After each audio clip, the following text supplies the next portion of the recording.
To say that Lucasfilm and Disney have a lot of pressure on their shoulders with the Kenobi series would be an understatement. The final result that this series delivers will no doubt shape the discourse surrounding the Disney era of Star Wars moving forward. Fans have been clamoring for Ewan McGregor to return to the role for years now, and it was finally confirmed by Ewan himself alongside Kathleen Kennedy. Ewan? Yes? Are you going to play Obi-Wan Kenobi again? Yes. The project started as a feature film, but the box office failure of Solo and the financial success of Disney Plus caused Lucasfilm to shift their attention to formatting a Kenobi project for the streaming platform. Speaking for myself, I am personally glad that it's not going to be a theatrical release, and will instead be a limited series. The 6-episode format allows for more storytelling and better pacing, but as we all saw with the Book of Boba Fett, a TV format for Star Wars does not always mean that the result will be of the same quality of the movies. We were gifted 2 great seasons of The Mandalorian, and then received the mediocre and dizzying mess of the Book of Boba Fett. This showed us that Lucasfilm is capable of producing subpar content on Disney Plus, which obviously caused people to be concerned about the fate of the Kenobi series. Will this show be disappointing? Will this show unite Star Wars fans of all generations and rejoice together? Will this show be a complete letdown? Will this show have a 2-episode detour where it focuses on a teenage Din Djarin? Will this show ruin Obi-Wan Kenobi's character? These are all valid questions, and reasonable concerns to have considering the history of the Disney era of Star Wars. But one question I see posed frequently, or really a debate I see happen often, concerns a pivotal point in this series. Will Obi-Wan and Vader's rematch break the lore?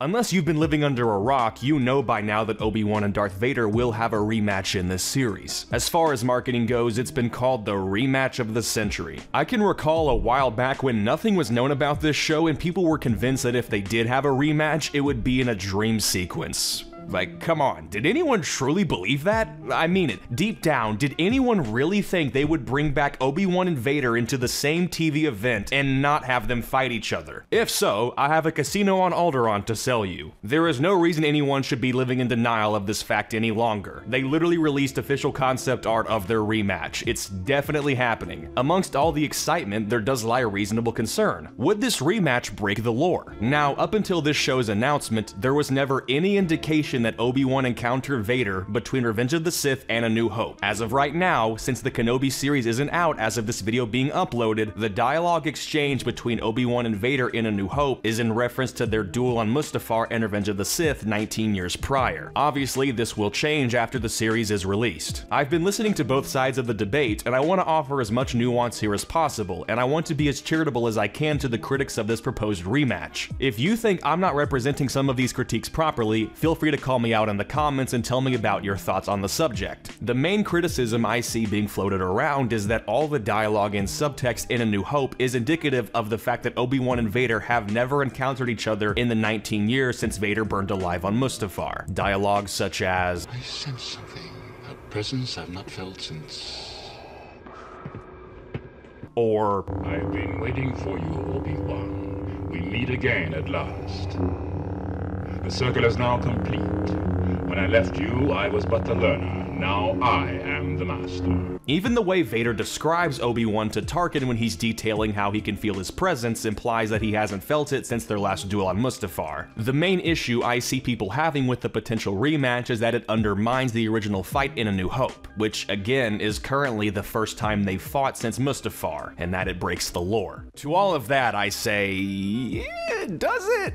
Does it really? Again, I want to be as charitable as I can to these critiques, but it's just my personal opinion that these examples I've seen being used as proof that they have never and should have never met between episode 3 and 4 isn't really all that solid. Vader doesn't say, I sense a presence I've not felt since Mustafar 19 years ago. He doesn't specify when the last time he felt Obi-Wan's presence was. If we entertain the idea that they fought 9 years prior to A New Hope, I don't really see how it undermines that dialogue, since again, nothing is ever specified. The exchange when they first go to duel, I will admit, seems pretty indicative of there having never been a middle confrontation. Anakin was the apprentice to Obi-Wan, aka the learner, and I guess now he's the master. But again, it's all still pretty vague. There was never any established backstory to that dialogue when audiences first heard it in 1977, and it was left up to their imagination until 2005. How this dialogue can be interpreted following the Kenobi series is completely dependent upon how they handle the fight and the words they exchange with each other in the series. I mean, for all we know, it could alter the first duel in A New Hope completely, for better or for worse. The optimist in me, of course, wants to lean on it being the former. Vader's exchange with Tarkin is, again, pretty vague. He never specifies when the last time was that he was in the presence of Obi-Wan. I don't think it would be too much of an adjustment for the audience to go from 19 years to 9 years when thinking of the dates he's referencing. Tarkin does say that Obi-Wan is surely dead by now, and Vader isn't convinced. The way I see it, that supports the idea of a middle confrontation, because why would Vader ever believe Obi-Wan didn't live after he left him for dead on Mustafar? While I haven't seen the show yet, I am fairly certain that their rematch will end with Vader being convinced beyond any reasonable doubt that Obi-Wan is dead. In my opinion, this is the only way that the rematch can work. As far as more support for the rematch goes, I'm sure by now you've all been reminded of Luke's exchange with Vader in Return of the Jedi. Come with me. Obi-Wan once thought as you do. Vader saying that Obi-Wan once thought there was good in him and that he was redeemable is not indicative of their duel on Mustafar. Not once does Obi-Wan make a comment about believing Anakin is still good deep down, and that he could be saved. As a matter of fact, Obi-Wan is more certain than ever that Anakin has gone off the deep end after slaughtering children and choking his pregnant wife. And it seems pretty clear that Obi-Wan has no interest in trying to save Anakin. Anakin is beyond saving, as Obi-Wan even implies.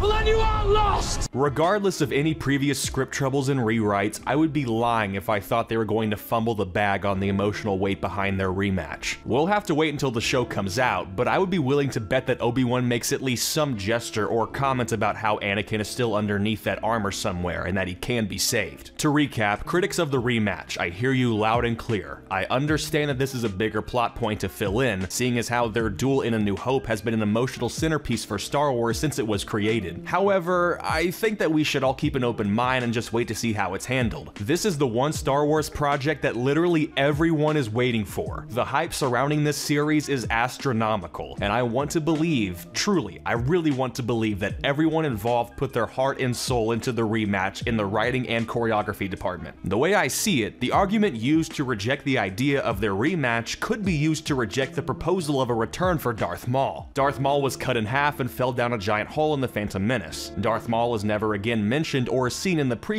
or the rest of Star Wars following this event. It stands to reason that Darth Maul died then, so why would you ever want to bring him back? Well, Dave Filoni and crew brought him back in the Clone Wars, and I think the majority of fans are glad that he did. I have literally never met or interacted with someone who thought Darth Maul's return, story, and character arc following his revival was lame. As far as I can see, everyone thinks it's pretty sweet. I really think that as long as the rematch between Obi-Wan and Vader is handled well, fans will be more forgiving of anything in the series that is subpar or annoying. It wouldn't be a Star Wars project without at least one side quest or character that is irritating and a glaring deficiency from the rest of the show. If they get this right, this could be the most cherished property in the Disney era of Star Wars.